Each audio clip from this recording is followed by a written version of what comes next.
खलीफा हारून रशीद के राज्यकाल में बगदाद में अली ख्वाजा नामक एक छोटा व्यापारी रहता था। वह अपने पुश्तैनी मकान में, जो छोटा सा ही था, अकेला रहता था। उसने विवाह नहीं किया था और उसके माता पिता की भी मृत्यु हो गई थी। उसका बहुत छोटा व्यापार था और सिर्फ 2-4 आदमी ही उसे जानते थे। उनमें उसका एक सौदागर घनिष्ठ मित्र था। उक्त व्यापारी ने लगातार 3 रातों तक यह स्वप्न देखा कि एक दिव्य रूप का वृद्ध व्यक्ति उससे ही कह रहा है, तू अपना हज करने का इस्लामी कर्तव्य क्यों नहीं निभाता? तू अविलंब मक्का के लिए रवाना हो जा। अब उसने तय किया कि मक्का जाना ही चाहिए। उसने अपना व्यापार समेटा और मकान में एक किराएदार रख लिया। व्यापार समेट कर उसने जो कुछ पाया उसमें से कुछ तो यात्रा के खर्च के लिए अपने पास रख लिया। बाकी 1000 अशर्फिया बची, जिनसे उसने हज से लौटकर दोबारा व्यापार करने की योजना बनाई। वह उन्हें साथ में न रखना चाहता था, क्योंकि राह में लुटने का भी भय था। उसने एक हड़िया में अशर्फिया रखी और फिर उसके मुंह तक जैतून का तेल भर दिया। अपने व्यापारी मित्र के पास जाकर उसने कहा, भाई, मैं हज को जाना चाहता हूं, मेरी यह तेल की हांडी रख लो, मैं इसे वापस आकर ले लूंगा। उसने उसे यह नहीं बताया कि इसमें अशर्फिया है। व्यापारी ने उसे अपने गोदाम की चाबी दी और कहा, जहां तुम चाहो अपने तेल की हांडी रख दो, लौटना तो वहीं से उठा लेना। मित्र व्यापारी ने हांडी की ओर देखा तक नहीं। अली ख्वाजा ने हांडी गोदाम में रखकर मक्के का सफर शुरू कर दिया, किंतु वह ऊंट पर लादकर कुछ छोटी मोटी बिक्री की वस्तुएं भी ले गया ताकि वहां भी कुछ व्यापार करे। हज के सारे कर्तव्य पूरे करने के बाद उसने वहीं अपनी छोटी सी दुकान खोल दी। एक दिन उसकी दुकान पर 2 व्यक्ति आए और कहने लगे कि तुम्हें यहां कम मुनाफा होगा, तुम्हारी ये चीजें काहिरा में ऊंचे दामों पर बिकेंगी। अली ख्वाजा का कोई अपना संबंधी तो था ही नहीं जो बगदाद में उसकी वापसी की प्रतीक्षा करता। उसने मिस्र देश के सौंदर्य की प्रशंसा भी सुन रखी थी। वह फौरन अपनी वस्तुएं ऊंट पर लादकर व्यापारी दल के साथ काहिरा के लिए रवाना हो गया। वहां उसने अपनी वस्तुएं काफी ऊंचे मूल्य पर बेची और खूब मुनाफा कमाकर अपना व्यापार और फैलाया। उसने काहिरा तथा मिस्र देश के अन्य स्थानों में खूब सैर सपाटा भी किया। उसने नील नदी पर सदियों से बने अहराम, पिरामिड भी देखे और काहिरा के दर्शनीय स्थानों को देखने के बाद मिस्र के अन्य नगरों की भी सैर की। इस तरह वहां कई महीने बिताने के बाद वह दमिश्क की ओर चला। रास्ते में वह रोड्स नामक द्वीप में भी गया और वहां पुराने जमाने में मुसलमानों द्वारा बनवाई हुई प्रसिद्ध मस्जिदों को भी उसने देखा। फिर वह सैर के साथ व्यापार करता हुआ दमिश्क नगर पहुंचा। दमिश्क बड़ा सुंदर नगर था। वहां के बाजार और महल बहुत सजे हुए थे और उसके आसपास अनगिनत बाग थे, जहां तरह तरह के फल फूल और जलकुंड, नहरें, झरने आदि थे। यहां का सौंदर्य देखकर वह बगदाद को भूल ही गया। कई वर्षों के बाद उसका वहां से भी जी भर गया। इसके बाद उसने हलब, मूसिल और शिराज आदि नगरों में जाकर निवास किया। इसके बाद वह बगदाद वापस आया। उसकी वापसी इस नगर में 7 वर्षों के बाद हुई।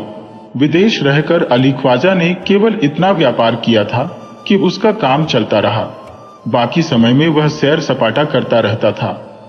बगदाद आकर उसे व्यापार जमाने के लिए अपनी बचाई हुई 1000 अशर्फियों की जरूरत पड़ी, किंतु उसकी वापसी के कुछ दिन ही पहले उसके व्यापारी मित्र ने उसके साथ धोखा कर डाला था। हुआ यह कि एक दिन व्यापारी के आने के कुछ दिन ही पहले उसके व्यापारी मित्र ने उसके साथ धोखा कर डाला था। हुआ यह कि एक दिन व्यापारी की पत्नी ने कहा कि बहुत दिनों से घर की किसी चीज में जैतून का तेल नहीं पड़ा है, कल बाजार से लाना। व्यापारी को अली ख्वाजा की हांडी याद आई और उसने कहा, अली ख्वाजा, हज को जाते समय मेरे माल गोदाम में जैतून के तेल की हांडी रख गया था, उसी में से थोड़ा सा तेल ले ले। वैसे वह तेल बहुत पुराना हो गया है और खराब हो गया होगा, किंतु देखते हैं शायद अच्छा हो। उसकी पत्नी बोली, यह क्या करते हो? किसी की धरोहर को छूने में भी पाप लगता है। मुझे जैतून के तेल का ऐसा शौक नहीं है कि तुम मेरे लिए धर्म और नैतिकता के विरुद्ध कोई काम करो। व्यापारी ने कहा, तुम पागल हो गई हो। अगर पूरी हांडी में से 1 कटोरी तेल ले लिया तो क्या कमी हो जाएगी? फिर अली ख्वाजा का क्या पता? वह 7 वर्ष पूर्व हज करने गया था। हज करने में 7 वर्ष तो नहीं लगते। न मालूम वह कहाँ है और क्या मालूम आए या न आए। मालूम नहीं वह मर गया है या जिंदा है। स्त्री बोली, कुछ भी हो, उसका तेल नहीं छूना है। यह तुम कैसे कह सकते हो कि वह अब नहीं आएगा? 7 वर्ष की अवधि कौन ऐसी अधिक होती है? संभव है कल ही आ जाए। व्यापारी उस समय तो अपनी स्त्री के कहने से मान गया, किंतु अब उसने सोचा कि अली ख्वाजा ने जैतून के तेल की हानि क्यों रखवाई? ऐसी क्या बात थी उस तेल में जिससे उसे संभाल कर रखवाने की आवश्यकता पड़ी?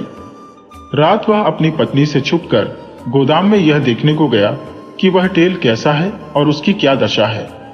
उसने गोदाम में जाकर मोमबत्ती जलाई और एक नई हावड़ी लेकर उसने अली ख्वाजा की हानि को हिलाया और उसमें से अपनी हांडी में तेल डालने लगा। तेल स्वाद में भी खराब था और उसमें से दुर्गंध भी आ रही थी, किंतु हांडी हिलाने से एक अशर्फी व्यापारी की हांडी में आ गिरी। अब उसे तेल का भेद मालूम हुआ। उसने धीरे से सारा तेल अपनी हांडी में उलट दिया और अली ख्वाजा की हांडी की सारी अशर्फियां निकाल ली। हांडी का थोड़ा तेल गिरकर फैल भी गया था और अशर्फियां निकल जाने पर हांडी में उसकी सतह नीची भी हो गई थी। इसलिए उस व्यापारी ने फर्श अच्छी तरह साफ किया और हड़िया का खराब और बदबूदार तेल बाहर नाली में फेंक दिया। सुबह उठकर उसने बाजार से जैतून का तेल खरीदा और उसे अली ख्वाजा की हड़िया में मुंह तक भरकर यथास्थान रख दिया।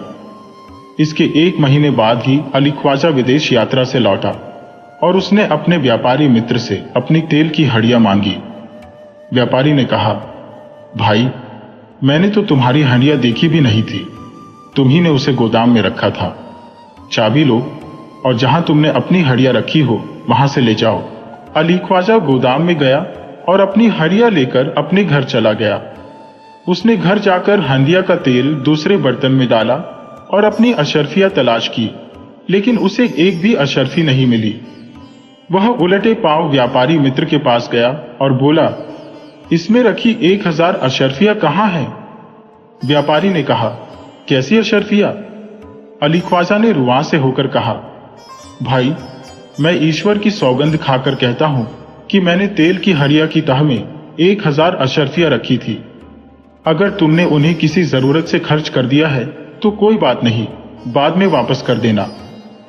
व्यापारी मित्र ने कहा, अली ख्वाजा, तुम कैसी बातें कर रहे हो? मैंने तुम्हारे लाते और ले जाते समय तुम्हारी हड्डियों पर निगाह तक नहीं डाली और तुम्ही ने उसे गोदाम में रखा और वापस होकर उसी जगह से उठाया था। मैं क्या जानूं कि उसमें अशर्फिया थी या क्या था? तुम बेकार ही मुझ पर झूठा आरोप लगाते हो। यह बातें न मित्रता की है न भलमनसाहत की।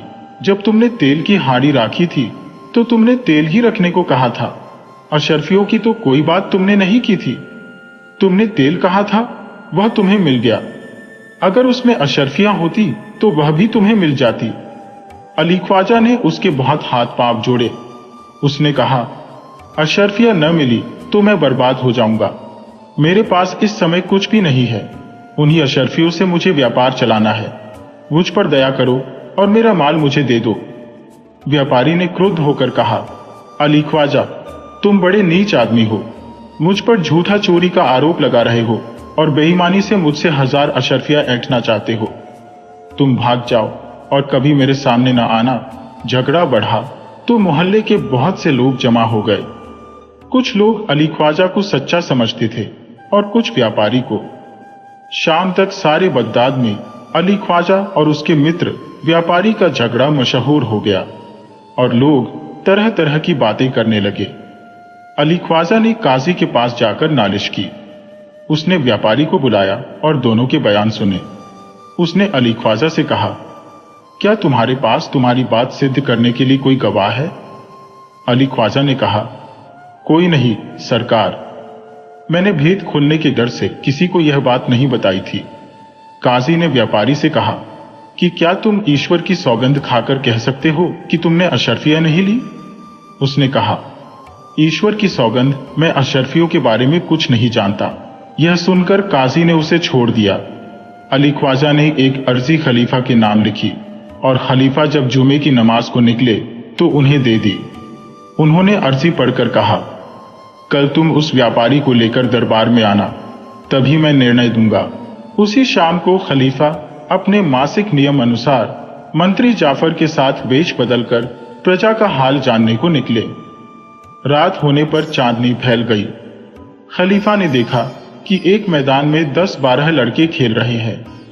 उनमें से एक बालक ने, जो सबसे सुंदर और बुद्धिमान लगता था, कहा, आओ हम लोग अली ख्वाजा के मुकदमे का खेल खेलें। तुम लोगों में से कोई अली ख्वाजा बनकर 1000 अशरफियों का दावा करे, दूसरा व्यापारी बनकर प्रतिवाद करे, मैं काजी बनकर फैसला करूंगा।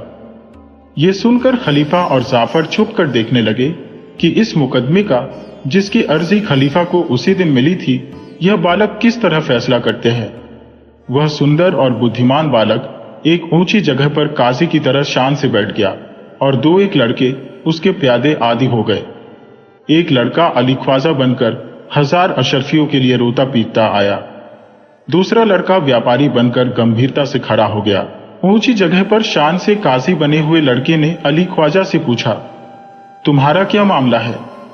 उसने विस्तार में वही सब कुछ बताया जो उसको अली ख्वाजा ने बताया था। काजी ने दूसरे लड़के से पूछा, क्या तुम स्वीकार करते हो कि तुमने अली ख्वाजा की अशरफिया ली है? उसने कहा, मैं भगवान की सौगंध खाकर कहता हूं कि मैंने वह अशरफिया देखी भी नहीं है। काजी बना हुआ लड़का बोला, मैं वह तेल की हड़िया देखना चाहता हूं जिसमें अली ख्वाजा का रखा हुआ तेल है। अली ख्वाजा बना हुआ लड़का कहीं से एक कुल्हिया उठा लाया और बोला, सरकार, यही है वह हड़िया और वह तेल जो मुझे व्यापारी के यहां से मिला था।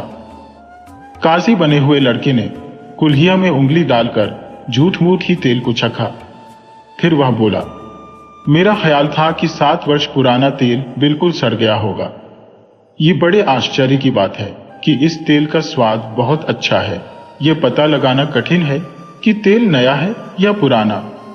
फिर उसने कहा कि बाजार से तेल के व्यापारियों को लाकर यहां हाजिर करो। 2 और बालक तेल के व्यापारी बनकर आ गए। काजी बने लड़के ने उनसे पूछा कि क्या तुम तेल बेचते हो? उन्होंने कहा, हां सरकार, हमारा यही धंधा है। उसने कहा, तुम बता सकते हो कि जैतून का तेल कब तक खराब नहीं होता? उन्होंने कहा, अधिक से अधिक 3 वर्ष तक ठीक रहता है। फिर चाहे कितने ही यत्न से रखा जाए, उसका स्वाद और गंध दोनों बिगड़ जाते हैं और ऐसी हालत में उसे फेंक दिया जाता है। काजी बना हुआ लड़का बोला, इस हाड़ी के तेल को देखकर बताओ कि इसका रंग और स्वाद कैसा है। उन दोनों ने कुल्हियों में झूठ मूठ उंगली डालकर कल्पित तेल को सूंघा और चखा। फिर बोले, यह तेल बहुत अच्छा है, यह अधिक से अधिक 1 साल का हो सकता है। काजी बना हुआ बालक बोला, तुम लोग बिल्कुल गलत हो। अली ख्वाजा 7 वर्ष पहले यह तेल व्यापारी के गोदाम में रख कर गया था। व्यापारी बने हुए बालक बोले, सरकार, जो चाहे कहे, लेकिन सच्ची बात यह है कि यह तेल साल भर के अंदर ही कोल्हू से निकाला गया है। आप बगदाद भर से किसी भी व्यापारी को बुलाकर दिखा लीजिए, कोई इस तेल को 1 वर्ष से पुराना नहीं कहेगा। अब काजी बने हुए लड़के ने प्रतिवादी बने हुए लड़के से कहा, अब तुम इस तेल को छक कर कहो कि तेल नया है या पुराना। उसने हाथ जोड़कर कहा, सरकार, मुझ पर दया कीजिए, मैं अपना अपराध स्वीकार करता हूं। मैंने 1 महीने पहले ही इस हावड़ी का तेल और अशरफिया निकालकर इसमें दूसरा तेल भरा था।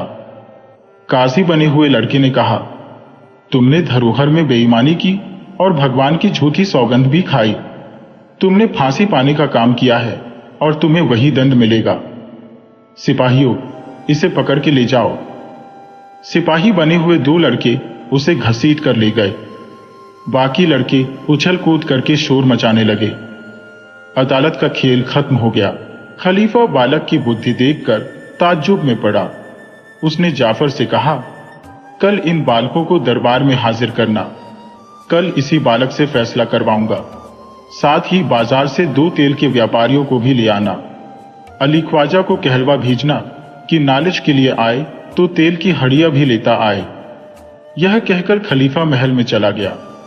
मंत्री ने सुबह उस मोहल्ले में जाकर वहां के मदरसे के अध्यापक से पूछा कि तुम्हारे यहाँ कौन कौन लड़के पढ़ते हैं। उसके बताए हुए सभी लड़कों को मंत्री ने उनके घरों से लेकर दरबार में पहुंचा दिया। बच्चों के माता पिता घबराए तो मंत्री ने उन्हें आश्वस्त किया कि बालकों को कोई हानि नहीं पहुंचाई जाएगी। इस पर संतुष्ट होकर उनके अभिभावकों ने उन्हें अच्छे वस्त्र पहनाकर दरबार में भेज दिया। खलीफा ने कहा, तुम लोगों ने कल शाम जो मुकदमे का खेल खेला था उसमें कौन लड़का काजी बना था? काजी बने लड़के ने सिर झुकाकर कहा, मैं बना था। खलीफा ने उसे अपने पास बिठाया और कहा, तुम कल ही की तरह आज असली मुकदमे का फैसला करना। तुम ही को सारी सुनवाई भी करनी है। संबंधित पक्षों के आने पर खलीफा ने घोषणा की, इस मुकदमे की सुनवाई और फैसला मैं नहीं करूंगा, बल्कि यह बच्चा करेगा। अतएव बालक ने दोनों पक्षों के बयान लिए। व्यापारी ने कहा, भगवान की सौगंध, मुझे अशरफियों के बारे में कुछ नहीं मालूम। बच्चे ने कहा, सौगंध खाने के लिए तुझे किसने कहा? मैं उस हाड़ी को देखना चाहता हूं जिसमें तेल रखा है। हाड़ी बालक के सामने रखी गई। बालक के कहने से खलीफा ने खुद भी तेल को छका और तेल के व्यापारियों को भी छकाया। उन्होंने इस बात की पुष्टि की कि तेल अच्छा है और 1 वर्ष के अंदर ही तैयार किया गया है। अब बालक ने प्रतिवादी व्यापारी से कहा, तुम्हारी सौगंध झूठी है। अली ख्वाजा ने 7 वर्ष पहले तेल रखा था, इसमें नया तेल कहां से आ गया?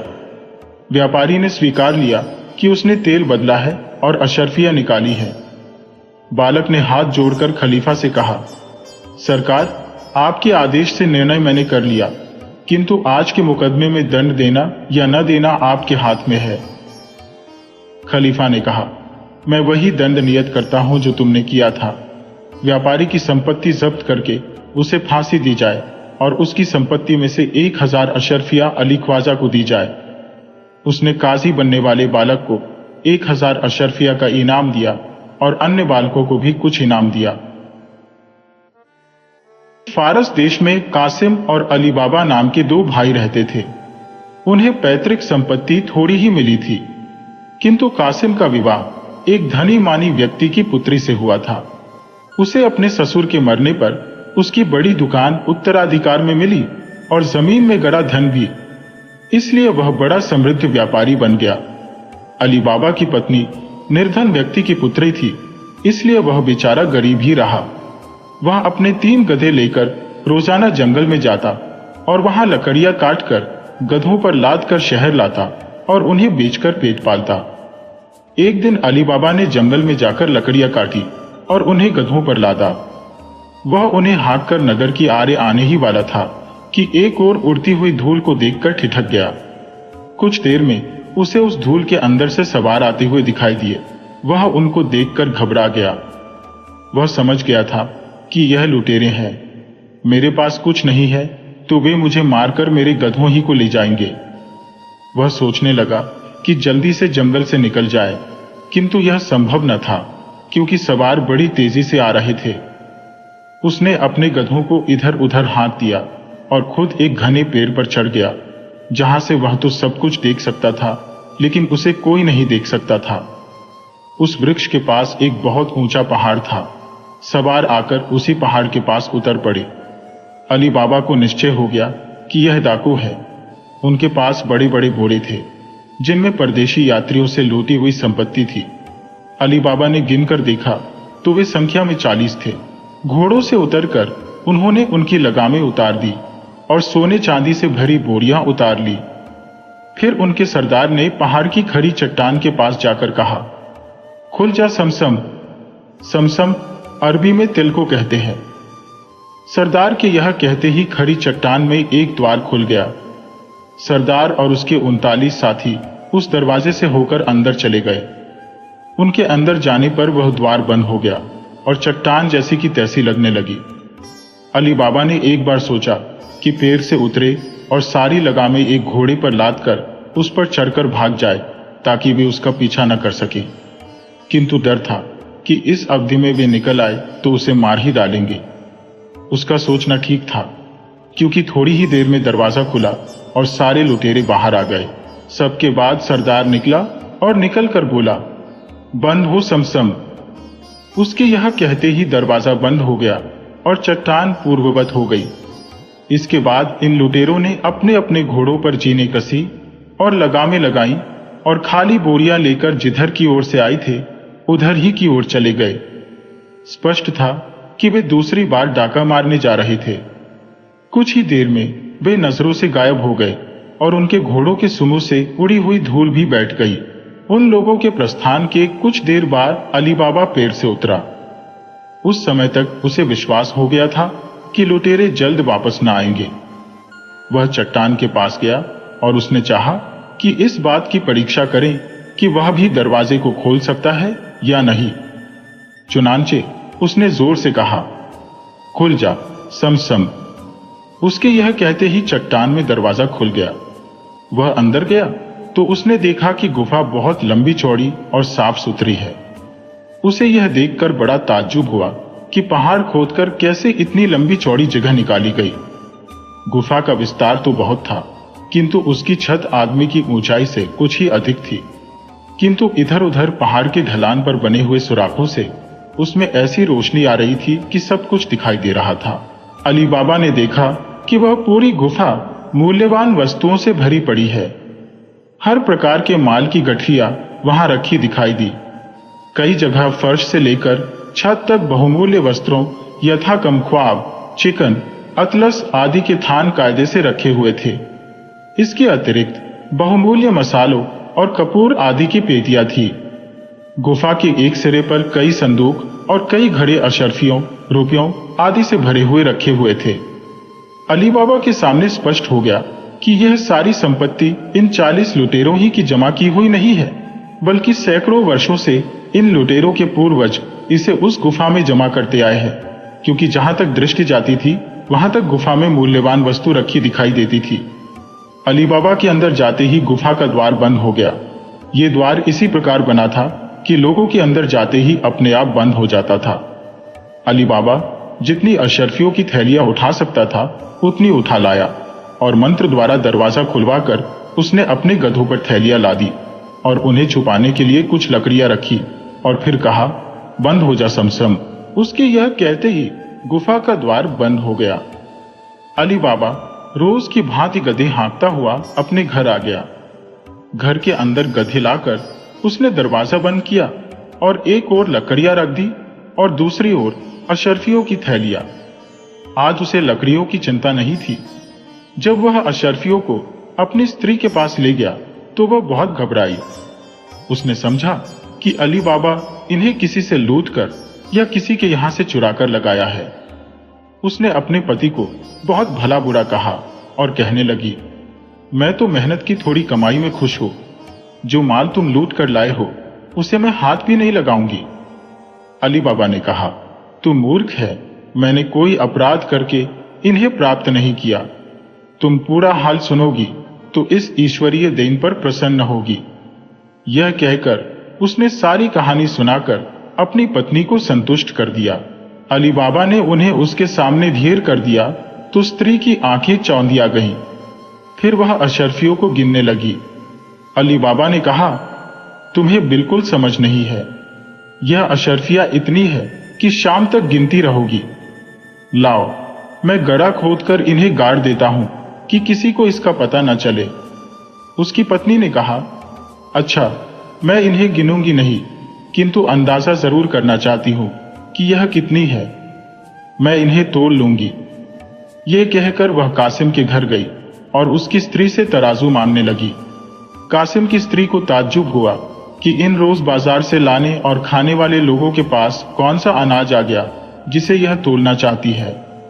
यह जानने के लिए उसने तराजू के पलड़ों में थोड़ी थोड़ी चर्बी लगा दी ताकि तोली जाने वाली वस्तु कुछ उनमें चिपक जाए। अली बाबा की स्त्री ने अशर्फिया तोली और अली बाबा ने घर के आंगन में एक गड्ढा खोदा और दोनों ने मिलकर सारी अशर्फियां उसमें दबा दी। अली बाबा की स्त्री जब कासिम के घर तराजू वापस करने गई तो उसने जल्दी में यह न देखा कि तराजू के एक पलड़े में एक अशर्फी लगी रह गई है।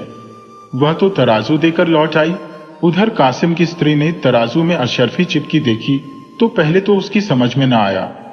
फिर जब समझ में आया कि तराजू में अशरफियां तोली गई हैं, तो वह ईर्ष्या की आग में जलने लगी। साथ ही वह इस बात पर आश्चर्य भी करने लगी कि अली बाबा जैसे गरीब लकड़हारे को इतनी अधिक अशरफियां कहां से मिली कि उन्हें तोलने की जरूरत पड़ गई। शाम को जब कासिम दुकान बंद करके घर आया तो उसकी स्त्री ने ताने के स्वर में कहा, तुम अपने को बड़ा अमीर समझते हो? तुम अली बाबा के मुकाबले कुछ नहीं हो। तुम अशरफियां गिनकर रखते हो, वह तोल कर रखता है। कासिम ने कहा, यह तो क्या बक रही है? उसकी स्त्री ने दिन में घटी घटना उसे सुना दी। साथ ही तराजू में चिपकी अशरफी भी दिखाई, जिस पर पुराने जमाने के किसी बादशाह के नाम की मोहर लगी हुई थी। कासिम को भी जलन के मारे रात भर नींद नहीं आई। दूसरे दिन तड़के ही उठकर वह अली बाबा के घर गया और बोला, भाई, तुम लोगों से अपनी निर्धनता का बहाना क्यों करते हो, जबकि तुम्हारे पास अपार संपत्ति है। तुम्हारे पास इतनी अशरफियां है कि उन्हें गिनने की तुम्हें फुर्सत नहीं है। अली बाबा को कुछ खटका तो हुआ, लेकिन उसने कहा, भैया, मैं तुम्हारा मतलब नहीं समझा। सभी जानते हैं कि मैं निर्धन लकड़हारा हूं। कासिम ने कहा, तुम मुझसे झूठ बोलने की कोशिश न करो। वह देखो, इसी प्रकार की अनगिनत अशरफियां कल तुमने तोली थी या नहीं? उन्हीं को तोलने के लिए तो तुम्हारी स्त्री कल मेरे यहां से तराजू मांग लाई थी। ये कहकर उसने अशरफी अली बाबा के सामने रख दी। अब अली बाबा को मालूम हो गया कि कासिम की स्त्री ने तराजू में कोई चिपकने वाली चीज लगाकर अशरफियों का भेद जान लिया है। उसने पिछले दिन की पूरी घटना विस्तार पूर्वक सुनाई। कासिम ने कहा, तुम्हारी बात से मालूम होता है कि डाकू 2-4 दिन तक वापस नहीं आएंगे, इसलिए तुम अभी मुझे पूरी तरह बताओ कि वह जगह कहां है और उसकी क्या पहचान है। बल्कि तुम आज न जाओ, तुम काफी पैसे ले आए। मुझे यह भी बताओ कि द्वार खोलने का मंत्र क्या है। न बताओगे तो मैं तुम्हें चोरी के इल्जाम में धरवा दूंगा। अली बाबा ने विवश होकर उसे सब कुछ बता दिया। कासिम 10 खच्चर लेकर उस जंगल की ओर चल पड़ा। उसे जल्दी ही वह जगह मिल गई और उसने खुल जा समसम कहा तो द्वार भी खुल गया। कासिम खच्चरों को बाहर छोड़कर गुफा के अंदर गया। उसके अंदर जाते ही दरवाजा बंद हो गया। कासिम ने इतनी दौलत देखी तो आनंद से नाचने लगा। वह हर चीज को अच्छी तरह परख कर देखता रहा। इस चक्कर में उसे न सिर्फ बहुत देर हो गई, अपितु वह खुल जा समसम का मंत्र भी भूल गया। आखिर में वह सबसे कीमती सिक्कों और रत्नों के 10 भारी बोझ बनाकर दरवाजे के पास लाया, किंतु चूंकि वह ठीक शब्द भूल गया था, इसलिए कभी कहता खुल जागे हो, कभी कहता खुल जा जो, और द्वार बंद का बंद रहता। अब उसकी जान सूखने लगी कि वह इस गुफा में भूखा प्यासा मर जाएगा। संयोग की बात थी कि लुटेरे भी कहीं से लूटपाट करके उसी दोपहर को आ गए।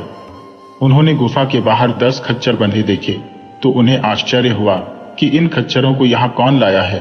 आसपास देखा तो कोई दिखाई नहीं दिया। अंत में उन्होंने खच्चरों की चिंता छोड़कर अपनी लाई हुई संपत्ति को गुफा में रखने की सोची। सरदार ने कहा, खुल जा समसम, और यह कहते ही दरवाजा खुल गया। कासिम यह तो समझ ही गया था कि लुटेरे आ गए हैं।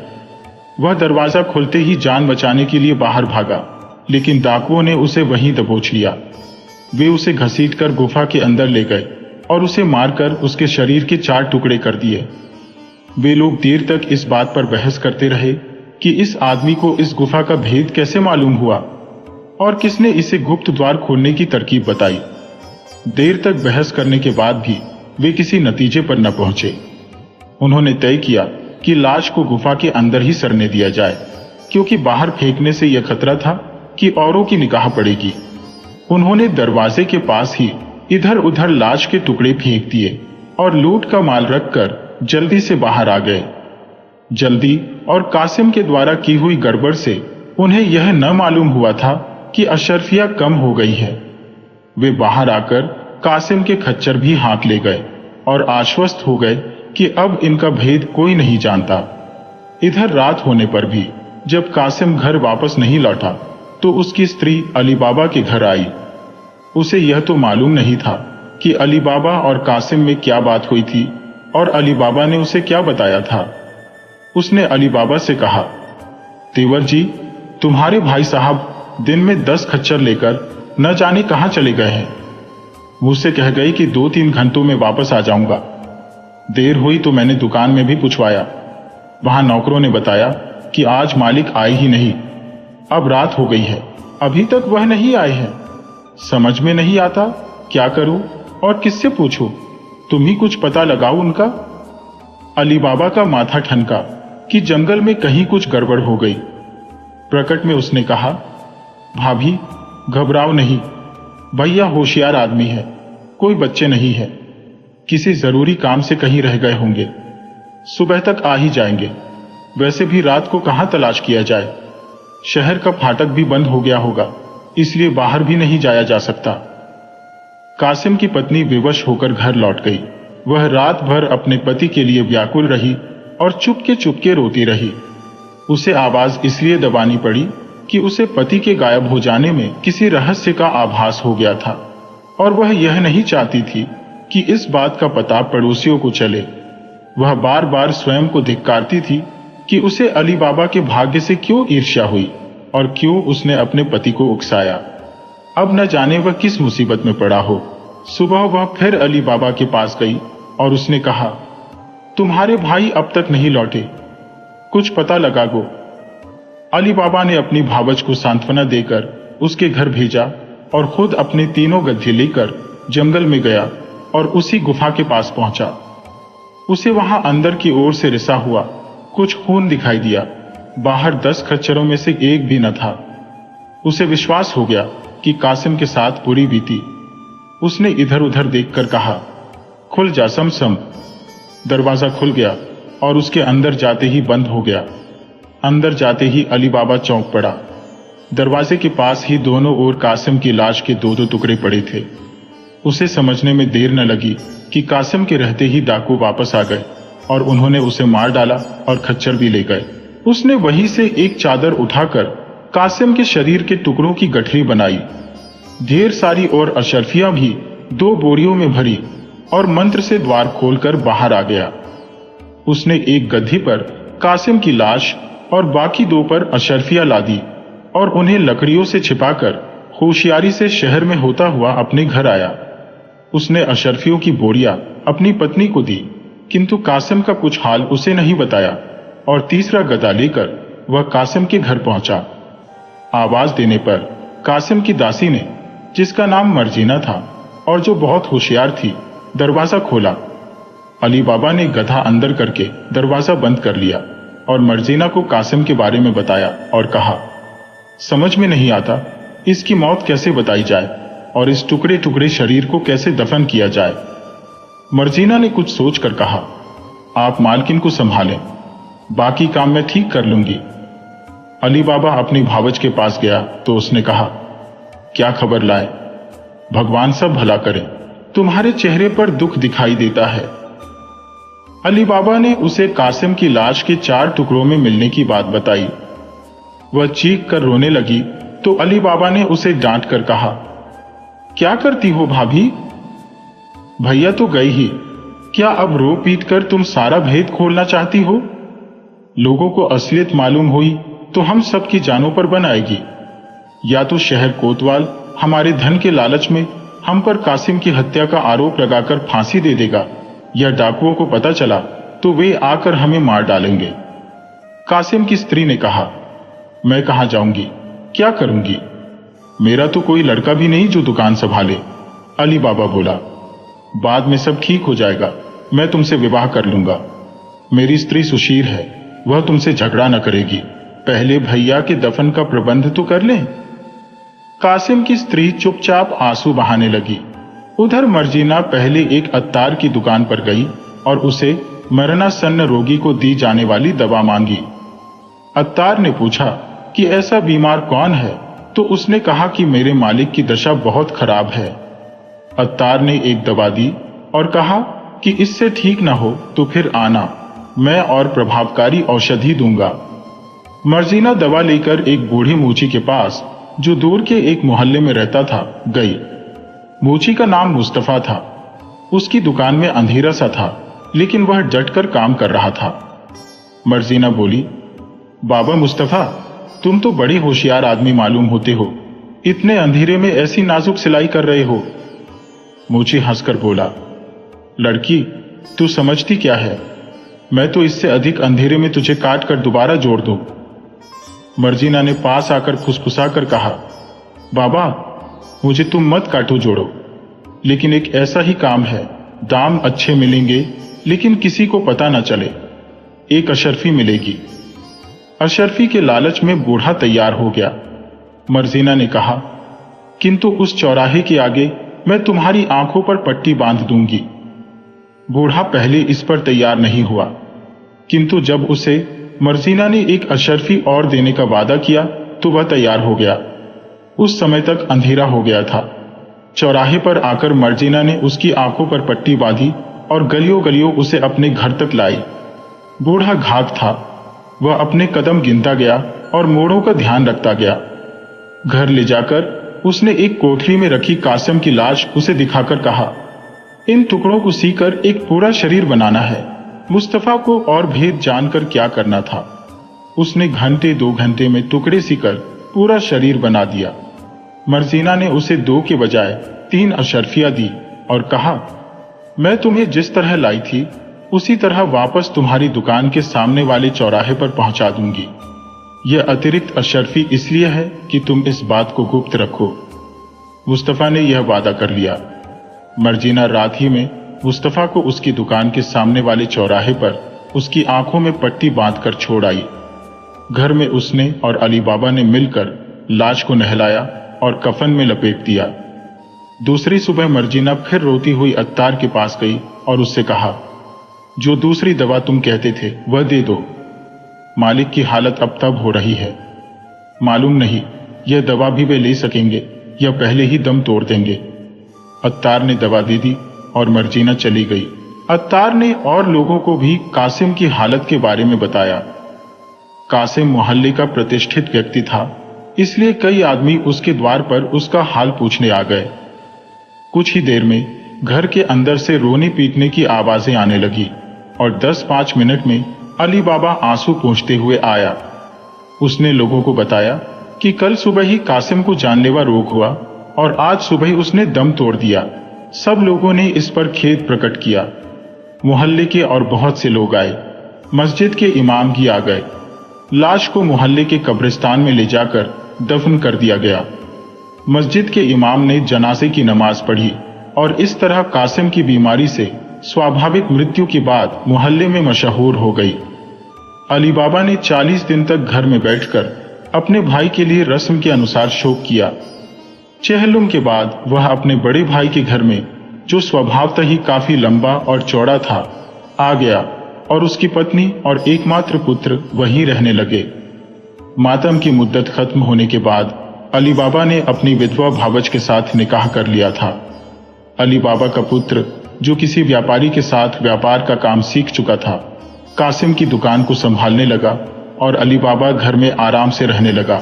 उधर 2-4 दिन बाद लुटेरे फिर गुफा में आए तो उन्हें यह देखकर घोर आश्चर्य हुआ कि जिस आदमी को मारा गया था उसकी लाश के टुकड़े गायब हैं।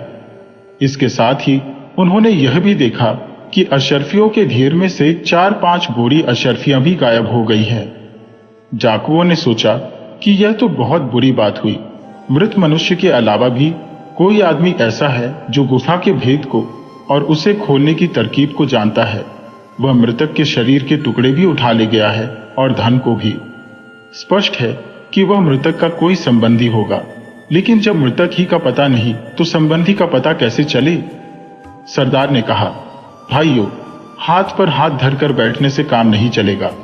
जो आदमी हमारा भेद जानता है वह हमारे और हमारे पुरखों के जमा किए धन को लूट ले जाएगा। हम में से कोई यहां रह भी नहीं सकता, क्योंकि हमने अपने निवास स्थान से दूर संग्रह स्थान बनाया है। यहां किसी के रहने से हमारा भेद खुल जाएगा। तुम लोगों में से जो सबसे होशियार हो वह शहर में जाकर मोहल्ले मोहल्ले घूम घूम कर पता लगाए और होशियारी से काम करे। अभी सिर्फ यह जानने की जरूरत है कि कौन आदमी टुकड़े टुकड़े करके मारा गया है और दफन हुआ है। बाकी काम बाद में देखा जाएगा। जो यह पता लगाएगा वह लूट के माल में अपने हिस्से के अलावा भारी इनाम पाएगा, किंतु यह भी शर्त है कि असफलता की स्थिति में उसे प्राणदंड दिया जाएगा। एक डाकू ने इस काम का बीड़ा उठाया। वह शहर में आकर कई मोहल्लों में तोह लेता फिरा, किंतु उसे कुछ पता न चला। संयोग से वह मुस्तफा मोची के पास जा निकला। उसने कहा, बाबा, तुम इस उम्र में भी अंधेरी जगह में ऐसी होशियारी से काम करते हो। बूढ़ा तारीफ सुनकर फूल गया। प्रतिज्ञा भूलकर बोला, अरे ये काम क्या है? कुछ दिन पहले मैंने इससे भी अंधेरे में एक लाश के 4 टुकड़ों को सीकर एक पूरा शरीर बनाया था। डाकू ने बनावटी ताज्जुब से कहा, कटी आदमी को तुमने क्यों सिया? मुस्तफा ने कहा, भाई, मैंने तुम्हें गलती से वह बात बताई है। मैंने उस बात को गुप्त रखने का वादा किया था। अब मैं इस बारे में तुमसे कोई बात नहीं करूंगा, बल्कि तुमसे कोई बात भी नहीं करूंगा। डाकू ने उसके हाथ पर एक अशर्फी रखी और कहा, मैं इस बात को बिल्कुल नहीं पूछूंगा। तुम सिर्फ यह करो कि मुझे वह मकान बता दो जहां पर तुमने लाश के टुकड़े सिए थे। मुस्तफा घबराया।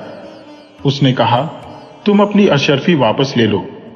मकान मैं इसलिए नहीं बता सकता कि एक दासी उस चौराहे से मुझे रात के समय आंखों पर पट्टी बांधकर ले गई थी और उसी तरह वहां छोड़ गई थी। डाकू ने उससे एक अशर्फी और दी। कहा, बाबा, तुम बहुत होशियार आदमी हो। मैं रात में आऊंगा और तुम्हारी आंखों में पट्टी बांधूंगा। तुम मुझे वहां ले चलो। बूढ़े को लालच आ गया। उसने कहा, अच्छा भाई, तुम रात को आना। काम बड़ा खतरनाक है, लेकिन तुम इतना जोर देते हो तो करना ही पड़ेगा। रात में भी मुस्तफा ने दुकान बंद नहीं की, पर दुकान में दिया भी नहीं जलाया। डाकू के आने पर वह उसे चौराहे पर ले गया, जहां डाकू ने उसकी आंखों पर पट्टी बांध दी। मुस्तफा अपने कदमों को गिनता और निश्चित संख्या के बाद दाएं या बाएं मुड़ने को कहता। अंत में वह एक जगह ठहर गया और बोला कि यहीं तक आया था और उस ओर के मकान में मुझे दासी ले गई थी। डाकू ने उसकी आंखें खोलकर कहा, बता सकते हो कि वह कौन सा मकान है और किसका है? आंखें खोलकर मैं अपनी दुकान के चौराहे पर वापस भी नहीं जा सकता। तुम मुझे पट्टी बांधकर ही वापस ले चलो। यहां किसका कौन सा मकान है ये मैं नहीं जानता। मैं दूर के मोहल्ले में रहता हूं। डाकू ने उससे बहस न की। मोची ने बंद आंखों से जो मकान बताया था, उसके दरवाजे पर उसने खड़िया से एक निशान बना दिया। फिर वह मुस्तफा की आंखों पर पट्टी बांधकर उसकी दुकान के चौराहे पर छोड़ गया। रात भर वह उसी नगर में अपने निवास स्थान पर रहा। दूसरे दिन सुबह उठकर वह अपने दल में गया और सारा हाल बताया कि किस तरह फला मोहल्ले के बूढ़े मोची की आंखों में पट्टी बांधकर वह उस मकान में गया जहां मोची ने 4 टुकड़ों को सीकर पूरी लाश बनाई थी और स्पष्ट था वह उसी आदमी की लाश थी जिसे हमने मारा था। सरदार ने कहा, ठीक है, आज रात को मेरे साथ चलकर तुम मुझे वह मकान दिखाना। इधर सुबह मर्जीना घर से बाहर निकली तो उसे अपने द्वार पर खड़िया का निशान मिला। उसे खटका हो गया, क्योंकि उसे डाकुओं के बारे में मालूम था। उसने हाथ में खड़िया ली और आसपास के 10-12 मकानों पर ठीक वैसा ही निशान बना दिया जैसा उसके मकान पर बना हुआ था। रात को जासूस डाकू अपने सरदार और 2-1 और साथियों के साथ वहां आया तो देखा कि कई मकानों पर वैसे ही निशान बने हैं। जासूस डाकू यह देखकर बहुत परेशान हुआ। वह उस मकान को बिल्कुल न पहचान सका जिस पर उसने निशान लगाया था। उसने कसमें खाकर कहा कि मैंने एक ही दरवाजे पर निशान लगाया था और बिल्कुल नहीं जानता कि अन्य दरवाजों पर निशान कैसे बन गए। सरदार अपने सभी साथियों को लेकर जंगल में आया और पहले घोषित की हुई शर्त के मुताबिक उसे मृत्यु दंड दिया गया। याद रखना चाहिए कि डाकू जितने निर्मम और लोगों के लिए होते हैं उतने ही अपने साथियों के लिए भी होते हैं और ऐसे मौकों पर इस बात का ख्याल नहीं करते कि उनका कोई साथी उनके प्रति अब तक कितना वफादार रहा है।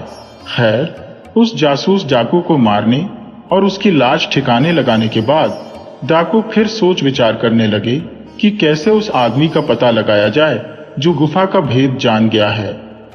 सरदार ने इनाम की रकम बढ़ा दी और उसका कुछ हिस्सा पेशगी देने का वादा किया। कुछ देर के बाद एक और डाकू ने बीड़ा उठाया कि उस आदमी का पता लगाऊंगा जो गुफा में जाकर अशर्फिया भी ले गया और मृत व्यक्ति का शव भी। सरदार ने उसे पेश की इनाम देकर विदा किया।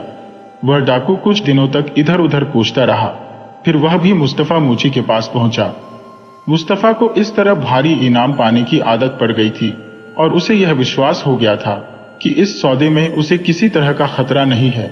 इसलिए वह कुछ ही देर में इस बात के लिए तैयार हो गया कि रात को उसे आंखों पर पट्टी बांधकर इच्छित भवन तक ले जाया जाए। दूसरे जासूस डाकू ने वहां पहुंचकर और मकान के बारे में आश्वस्त होकर उस पर लगे हुए सफेद निशान के बगल में एक लाल निशान लगा दिया है और अच्छी तरह याद रखा कि सफेद निशान के किस ओर लाल निशान लगा है। मर्जीना की तेज निगाहों से दूसरी बार को वह लाल निशान भी नहीं बच सका। अब उसे पूरा विश्वास हो गया कि कोई बुरी नीयत से कासिम के घर को, जिसमें अब अली बाबा रहता था, चिन्हित करना चाहता है। उसने सुबह ही सुबह पड़ोस के सारे मकानों में सफेद निशानों की बगल में वैसे ही छोटे लाल निशान बना दिए। इधर दूसरा जासूस डाकू अपने सरदार के पास गया और उससे कहने लगा कि मैंने अब की ऐसा निशान लगाया है जो आसानी से किसी को दिखाई भी नहीं देगा। सरदार दो साथियों और जासूस डाकू को लेकर रात में वहां पहुंचा तो सबने देखा कि पहले जैसा ही धोखा हुआ है। मोहल्ले के सारे मकानों पर एक ही जैसे निशान बने हुए हैं। दूसरा जासूस डाकू भी बड़ा लज्जित हुआ और जब डाकू अपने अड्डे पर पहुंचे तो वह सरदार से अपने प्राणों की भीख मांगने लगा, किंतु सरदार किसी प्रकार की ढिलाई दिखाकर दल का अनुशासन कमजोर नहीं करना चाहता था, इसलिए उसने उसे भी मरवा दिया। दो जासूस डाकुओं की असफलता और मौत देखकर अब कौन वांछित व्यक्ति का पता लगाने को तैयार होता। इसलिए सरदार ने स्वयं ही यह काम करना तय किया। वह भी मुस्तफा मूची के यहां पहुंचा और उसे अशरफिया देकर उसकी आंखों में पट्टी बांधकर अली बाबा के मकान के सामने पहुंचा। वह देख चुका था कि मकान पर निशान लगाने की विधि 2 बार असफल रही थी, इसलिए उसने घूम फिरकर सारे मकानों की अच्छी तरह पहचान की। अली बाबा के मकान के विशेष चिन्हों को भी याद रखा। दूसरे दिन दोपहर के समय उस मोहल्ले में जाकर पूछताछ की और अली बाबा के बारे पता लगाया कि वह शांत और सौम्य स्वभाव का अतिथि प्रेमी व्यक्ति है। डाकुओं के सरदार ने अपने अड्डे पर वापस जाकर अली बाबा को मारने की योजना बनाई। वह यह काम चुपचाप करना चाहता था। उसने अपने आदमियों को भेजकर 38 बड़े बड़े तेल के कुप्पे, जिनमें एक आदमी सिकुड़कर आसानी से बैठ सकता था, तथा 19 खच्चर मंगाए। उसे अपने बचे हुए 37 साथियों को एक एक कुप्पे में बिठाया और संतुलन पूरा करने के लिए एक कुप्पे में ऊपर तक तेल भरवाया। फिर एक एक खच्चर पर 2-2 कुप्पे इधर उधर लटकाकर शहर को चल दिया। सरदार ने कुप्पों के अलावा 37 आदमियों के लिए भोजन भी उनके पास रखवा दिया। सबके पास एक एक तेज छुरी भी थी। सरदार ने योजना सबको समझाई कि हम लोग अली बाबा के घर में ठहरेंगे और आधी रात को जब कुप्पों पर मेरी फेंकी हुई कंकड़ियां लगे तो सभी डाकू छुरियों से अपने अपने कुप्पों को चीरकर निकल आए और अली बाबा तथा उसके परिवार के सदस्यों की हत्या करके रात ही रात चुपचाप शहर में इधर उधर छुप जाई और सुबह शहर से बाहर निकलकर अपने अड्डे पर वापस आ जाए। सभी डाकुओं को यह योजना पसंद आई। शाम को दिया जलने के बाद सरदार व्यापारी के वेश में अपने 19 खच्चर लिए हुए अली बाबा के घर पहुंचा। उसने खच्चर बाहर रहने दिए और खुद अंदर गया। अली बाबा अपनी बैठक में बैठा था। सरदार ने उसे सलाम करके कहा, महाशय, मैं बाहर से आया हुआ तेल का व्यापारी हूं और यहाँ के व्यापारियों के हाथ बेचने के लिए तेल लाया हूं। मुझे रास्ते में देर लग गई और इस समय किसी सराय में जगह भी नहीं मिली। यदि आप अनुमति दें तो आपके अहाते में अपने खच्चर बांध दूं और तेल के कुप्पे रखवा दूं। सुबह उन्हें फिर खच्चरों पर लाद कर तेल की मंडी में चला जाऊंगा। अली बाबा ने उसको अतिथि बनाना मंजूर कर लिया। उसने अपने आदमी से कुप्पे उतरवाए और खच्चरों के लिए घास की व्यवस्था करने को कहा, किंतु डाकू सरदार ने कहा कि मेरे पास खच्चरों का दाना है। अली बाबा उसके बदले हुए वेश में उसकी आवाज भी नहीं पहचान सका। उसने कहा, आप मेरे साथ भोजन करें और आपके लिए बाहर की ओर एक कमरा खाली कर दिया है, उसमें सोएं। इसे अपना ही घर समझें। उसने मर्जीना से कहा कि मेहमान के लिए अच्छा भोजन पकाओ। साथ ही उसने आज्ञा दी, कल सुबह मैं हम्माम में स्नान करना चाहता हूं, इसलिए मेरे नौकर अब्दुल्ला को मेरे नए कपड़ों का एक जोड़ा निकाल कर दे देना। साथ ही स्नान के पूर्व मैं पौष्टिक यखनी मांस रस पीना चाहता हूं, वह भी रात ही में चढ़ा देना ताकि सुबह तक भली भांति तैयार हो जाए। मर्जीना ने कहा, यह सारी बातें हो जाएंगी। डाकू सरदार और अली बाबा भोजन करके अपने अपने कमरों में जाकर लेटे और सो गए। डाकू ने सोचा था कि एक नींद ले लूं, क्योंकि आधी रात के बाद तो रात भर जागना ही था। इधर मर्जीना ने अली बाबा के लिए कपड़े निकालकर अब्दुल्ला को दी। फिर वह यखनी चढ़ाने की तैयारी करने लगी। संयोग से उसी समय रसोई के दिए का तेल खत्म हो गया। घर में जलाने का तेल भी नहीं था। वह परेशान हुई तो अब्दुल्ला ने कहा, रोती क्यों है? व्यापारी के इतने सारे कुप्पे रखे हैं, जरा सा तेल उससे ले ले, व्यापारी को क्या पता चलेगा? मर्जीना ने कहा, फिर तू ही तेल लिया। अब्दुल्ला बोला, मुझे तो सुबह जल्दी उठकर मालिक के साथ हम्माम को जाना होगा, मैं तो सोने के लिए जाता हूं, तू ही तेल ला। यह कहकर अब्दुल्ला चला गया। मर्जीना एक कटोरा लेकर तेल लेने एक कुप्पे के पास पहुंची तो उसमें छुपे डाकू ने समझा कि सरदार आया है। उसने पूछा, समय हो गया है क्या सरदार? मर्जीना चौंक कर खड़ी हो गई, किंतु उसने अपने होश हवास दुरुस्त रखे। एक क्षण बाद भारी आवाज करके बोली, अभी नहीं। फिर वह सभी कुप्पों के पास गई जहां उससे वही सवाल किया गया और उसने वही जवाब दिया। सिर्फ एक कुप्पे में उसे ऊपर तक भरा हुआ तेल मिला। उसने जल्दी से तेल लेकर यखनी चढ़ाई, फिर बड़ी भट्टी में आग जलाकर उस पर घर की सबसे बड़ी देग रखी। फिर कई बार जाकर उसने कुप्पे का सारा तेल देग में डाल दिया। जब तेल खूब खौल गया तो उसने अंदाजे से दोई में खौलता तेल लेकर एक एक करके सभी कुप्पों में डाल दिया। वे डाकू सांस घुटने से पहले ही अधमरे थे। खौलता तेल ऊपर गिरा तो तड़प कर मर गए। उनकी चीखें भी तेज न निकली। यह सब करके मर्जीना यखनी तैयार करने लगी। आधी रात को डाकू सरदार ने कंकड़ियां फेंकनी शुरू की, लेकिन किसी कुप्पे में कोई हरकत नहीं हुई। हालांकि चांदनी में सब कुछ दिखाई दे रहा था। सरदार ने समझा कि डाकू सो गए हैं। वह झुंझलाता हुआ उठा। खामोशी से दरवाजा खोलकर वह अहाते के अंदर गया और कुप्पे में ठोकर मारकर डाकू को जगाना चाहा। फिर भी कोई हरकत न हुई तो उसने कुप्पे में झांक कर देखा। उसे तेल और जले हुए मांस की गंध आई। उसने कुप्पे का मुंह खोला तो अंदर जला और मरा हुआ साथी निकला। फिर वह दूसरे कुप्पों के पास गया। सभी में उसने यह हाल देखा कि डाकू जले और मरे पड़े हैं। उसने यह भी देखा कि तेल का कुप्पा खाली पड़ा है। वह समझ गया कि किसी ने उसी के तेल से उसके साथियों को मार डाला है। वह अपने भाग्य को कोसने लगा।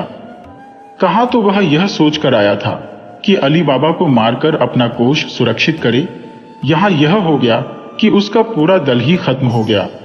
डाकू सरदार थोड़ी देर के लिए जड़वत होकर सिर पर हाथ धरे बैठा रहा। फिर उसने स्वयं को व्यवस्थित किया। उसके लिए अपनी जान बचाना जरूरी था। दल तो धीरे धीरे फिर बन जाता।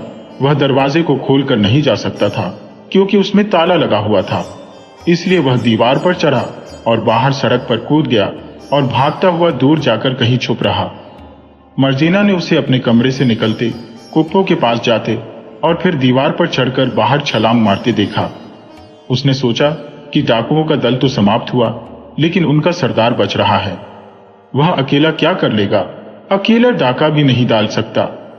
कम से कम उस रात को तो वह कुछ कर ही नहीं सकता था। इसलिए मर्जीना यखनी के नीचे की आंच निकालकर अपनी कोठरी में जाकर सो गई। अली बाबा अंधेरे में उठकर अब्दुल्ला को लेकर हम्माम चला गया। 2-3 घंटे के बाद लौटा तो देखा कि अहाते में खच्चर वैसे ही बंधे हैं और तेल के कुप्पे वैसे ही रखे हैं। उसने मर्जीना से कहा, क्या वह तेल का व्यापारी अभी सोकर नहीं उठा? उसे तो इस समय तक बाजार में होना चाहिए था। मर्जीना ने कहा, मालिक, भगवान आपकी लंबी उम्र करें। वह व्यापारी भाग गया। आप नाश्ता कीजिए, फिर मैं आपको सारा हाल बताऊंगी। इसीलिए मैंने एकांत कर लिया है। पहले आप उन कुप्पों में झांक कर देख आइए। अली बाबा हैरान हो गया। उसने एक कुप्पे में झांक कर देखा तो मरा आदमी दिखाई दिया। वह भागकर फिर मर्जीना के पास आकर बोला कि जल्दी बता कि क्या बात है। मर्जीना ने कहा कि आप इत्मीनान से बैठिए, मैं आपको पूरा हाल बताऊंगी। आपकी जान को कल रात बड़ा भारी खतरा पैदा हो गया था, किंतु ईश्वर की कृपा से वह खतरा टल गया है। फिर मर्जीना बोली, उन 38 कुप्पों में से सिर्फ एक में तेल था और बाकी में डाकू छुपे थे। वह व्यापारी उनका सरदार था। मुझे पिछले 4-5 दिनों से शक था कि कोई व्यक्ति आपका अनिष्ट करना चाहता है। मैं सजग भी हो गई और अपनी समझ के अनुसार सावधानी भी बरती, जो भगवान की दया से सफल हुई। एक दिन मैंने घर के दरवाजे पर सफेद खड़िया का निशान देखा। मैं समझ गई कि कोई व्यक्ति बुरी नीयत से आपका मकान पहचानना चाहता है। इसलिए मैंने वैसे ही खड़िया के निशान मोहल्ले के सारे दरवाजों पर बना दिए, जिससे आपके घर की पहचान खत्म हो जाए। 2-3 दिन बाद मैंने देखा कि सफेद निशान के पास एक छोटा सा लाल निशान बना है। मुझे विश्वास हो गया कि आपके किसी दुश्मन की यह कार्रवाई है। आपका शहर में कोई दुश्मन हो ही नहीं सकता, इसलिए मैंने सोचा कि यह गुफा वाले डाकू ही हैं जो आपके पीछे पड़े हैं। मैंने मोहल्ले के सारे घरों के दरवाजों पर सफेद निशानों के पास वैसे ही लाल निशान बना दिए। इस प्रकार एक बार फिर उन लोगों की योजना असफल हो गई। मैंने आपसे उस समय इसलिए कुछ नहीं कहा कि आप मेरा विश्वास तो करते नहीं, बेकार और लोगों में बात फैलती, और यह भी संभव था कि डाकुओं को आपका घर मालूम हो जाता। किंतु मेरी चुप्पी के बावजूद डाकुओं ने किसी तरह आपके घर का पता लगा लिया और सरदार आपने 37 साथियों को तेल के कुप्पों में बंद कर एक तेल के कुप्पे के साथ यहां लाया था। मालूम होता है कि जासूसी असफल होने पर उसने अपने 2 साथियों को मार डाला, वरना वह 20 खच्चर लाता और उन पर अपने 39 साथी लाता। मुझे उस व्यापारी की असलियत का जिस तरह पता चला, वह भी ईश्वर की कृपा ही समझिए। जब आपने यखनी बनाने को कहा तो पहले मैंने आपके संदूक के कपड़ों का जोड़ा आपके लिए निकालकर अब्दुल्ला को दिया। उसी समय रसोई का दिया तेल की कमी से बुझने लगा। अब्दुल्ला ने सुझाव दिया कि व्यापारी के कुप्पों से थोड़ा तेल ले ले। वह खुद सोने चला गया, क्योंकि आज उसे आपके साथ हम्माम जाना था। मैं कटोरा लेकर तेल लेने गई तो एक कुप्पे में से छुपे हुए डाकू ने पूछा कि क्या समय आ गया है। मैं समझ गई कि यह डाकू आपको मारने आए हैं। मैंने उत्तर दिया कि अभी नहीं आया। इसी तरह मैंने 37 कुप्पों के अंदर से वही प्रश्न सुना और वही उत्तर दिया। आखिरी कुप्पे का तेल मैं धीरे धीरे रसाई में ले आई और बड़ी देग भट्टी पर चढ़ाकर उसमें वह तेल डालकर गर्म किया। जब तेल उबलने लगा तो एक दोई में तेल भर भर कर उन सभी कुप्पों में डाल आई। आधी रात को मैंने देखा कि जिस कमरे में व्यापारी ठहरा है उसमें से कंकड़ियां आ आकर कुप्पों में लग रही हैं। मैं समझ गई कि यह डाकुओं को बाहर निकलकर हम सभी को मार देने का इशारा है। मैं देखती रही। फिर मैंने देखा कि वह व्यापारी बना हुआ डाकू सरदार नीचे आया और अपने साथियों को मुर्दा पाकर थोड़ी देर तक सिर पकड़े बैठा रहा। उसके बाद बाहरी दीवार पर चढ़ा और सड़क की ओर कूद गया। मैंने सड़क पर उसके भागने की आवाज भी सुनी। इस प्रकार जब मैंने खतरा टला देखा तो जाकर सो गई। अली बाबा कुछ देर तो हक्का बक्का देखता रहा, फिर बोला, मर्जीना, तू कहने को दासी है, लेकिन काम तूने कुतुंबियों से बढ़कर किया है। मेरी समझ में नहीं आता कि तुझे क्या इनाम दो। मेरी तो अभी यह भी समझ में नहीं आ रहा है कि इन लाशों और खच्चरों और कुप्पों का क्या करो। मर्जीना ने कहा, मालिक, सरदार या अधिक से अधिक उसके 2 साथी बचे होंगे। उनसे अभी कोई तात्कालिक खतरे की संभावना नहीं है। इस समय आप घर की सभी नौकरों को बुलाकर अहाते में एक बड़ा भारी गड्ढा खुदवाए, फिर नौकरों को बाहर काम पर भेज दें। इसके बाद हम दोनों कुप्पों में से लाशें निकाल निकाल कर उस गड्ढे में भर दें और गड्ढी के ऊपर से मिट्टी डालकर दबा दें, ताकि गड्ढी का निशान भी न दिखाई दे। अली बाबा को उसकी राय पसंद आई। उसने नौकरों से बड़ा सा गड्ढा खुदवाया, फिर नौकरों को बाहर भेजकर लाशों को मर्जीना की मदद से गड्ढे में डालकर गड़ा बंद कर दिया। उसने एक एक दो दो करके सारे कुप्पे और खच्चर बाजार में बिकवा दिए। डाकुओं के सरदार को अपने निवास स्थान पर जाकर भी चैन न आया। उसका सारा दल खत्म हो गया था। उसे नए सिरे से छिटपुट लूट मार करके धीरे धीरे नया दस्यु दल तैयार करना था। साथ ही अली बाबा भी अभी जिंदा था, जो उसके सारे खजाने पर कब्जा कर सकता था। उसका एक दिन इसी उलझन में बीता। फिर वह यह सोचकर नगर में आया कि अली बाबा 37 लाशों को छुपा नहीं सकेगा और संभवतः इतने लोगों की हत्या के अपराध में मृत्युदंड भी पा जाए। इसलिए वह एक सराय में ठहरा और भटियारे से शहर के समाचार पूछने लगा।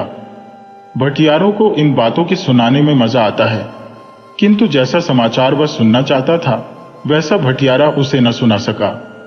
उसने 2-4 और सरायों में जाकर इसी तरह टोह ली, लेकिन कहीं पर यह नहीं सुना कि बादशाह ने अली बाबा को 37 आदमियों के मारने के अभियोग में गिरफ्तार किया होगा।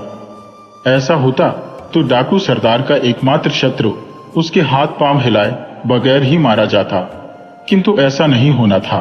डाकू सरदार ने यह तो समझ लिया कि अली बाबा देखने में सीधा साधा है, लेकिन वास्तव में बुद्धिमान है कि न सिर्फ अपने भाई की लाश को लाकर गुप्त रूप से उसके टुकड़े सिलवाकर उसे दफन कर दिया, बल्कि उसके 37 साथियों की लाशों को भी अत्यंत चतुरता से घोंट गया। ऐसे आदमी से बदला लेना आसान काम नहीं था। फिर भी डाकू सरदार ने अली बाबा की हत्या करने का विचार न छोड़ा। उसने सोचा कि इस आदमी को मारने के बाद ही नए दल का संगठन किया जाए। उसने पता लगाकर मालूम किया कि अली बाबा कासिम के घर पर ही रहता है, किंतु उसका पुत्र अपने पुराने घर में रहता है और अपने दिवंगत चचा की दुकान चलाता है। डाकू सरदार ने उसके पुत्र ही से अपनी बदले की भावना की शुरुआत की। उसने कासिम की दुकान के सामने वाली दुकान मोल ली और उसमें व्यापार का सामान रखकर बैठने लगा और अपना नाम ख्वाजा हसन मशहूर किया। कुछ ही दिनों में उसने अली बाबा के पुत्र से, जो बड़ा सभ्य और सुशिक्षित था, गहरी दोस्ती कर ली। उसने कई दिन तक इधर उधर की बातें करके जान लिया कि इसे गुफा के खजाने के बारे में कुछ भी नहीं मालूम है। स्पष्ट था कि उसे यानी अली बाबा के पुत्र को डाकुओं की भी कोई आशंका नहीं थी और पुत्र के द्वारा पिता से संपर्क स्थापित किया जा सकता था। अली बाबा खुद भी कभी दुकान पर अपने पुत्र को देखने जाता था। डाकू ने दूर से उसे पहचान लिया। उसने अली बाबा के पुत्र से इतनी मित्रता की कि रोज उसके साथ घूमने लगा और कई बार उसे अपने घर बुलाकर उसकी शानदार दावत कर डाली। अली बाबा के पुत्र ने एक दिन अपने पिता से कहा, एक नया व्यापारी ख्वाजा हसन मेरा गहरा मित्र हो गया है। वह कई बार मुझे अपने घर ले जाकर भोजन करा चुका है। मैं भी उसे अपने यहाँ भोजन पर बुलाना चाहता हूँ, लेकिन मेरा घर इतना छोटा है कि उसमें दावत का ठीक प्रबंध नहीं हो सकेगा। इसलिए अगर आप अनुमति दें तो आपके अच्छे घर में उसकी दावत का इंतजाम हो जाए। अली बाबा ने कहा, कल शुक्रवार है, बाजार बंद रहेगा। तुम घूमते घूमते उसे शाम को यहाँ ले आना। मैं उसकी दावत का प्रबंध कर रखूंगा। मर्जीना अच्छा भोजन तैयार कर देगी। दूसरे दिन शाम को अली बाबा का पुत्र और डाकू सरदार टहलते टहलते अली बाबा के मकान पर आए। डाकू को पहले ही इसका आभास हो गया था और वह अली बाबा की हत्या की तैयारी करके आया था। जब अली बाबा के पुत्र ने कहा कि यह मेरे पिता का मकान है, तो दिखाने के लिए डाकू ने कहा, रहने दीजिए। क्यों बुजुर्ग आदमी के आराम में हम लोग दखल दें? मेरे जाने से उन्हें कष्ट होगा। आप ही चले जाइए, मैं वापस जाता हूं। अली बाबा के पुत्र ने कहा, उन्हें कोई कष्ट नहीं होगा, प्रसन्नता ही होगी। मैंने उनसे आपका उल्लेख किया तो उन्होंने कहा था कि कोई अवसर हुआ तो ख्वाजा हसन से मिलूंगा। आप अंदर चलिए। घर में लाकर अली बाबा के पुत्र ने अपने मित्र को अपने पिता से मिलाया तो अली बाबा ने कहा, आपसे मिलकर मुझे बड़ी प्रसन्नता हुई। इस बच्चे ने मुझसे आपकी बड़ी प्रशंसा की है। मालूम हुआ है कि इसे जितना प्यार मैं करता हूं उससे अधिक आप करते हैं। डाकू सरदार ने कहा, यह इतने सभ्य और सुशील है कि इन्हें कौन प्यार न करेगा।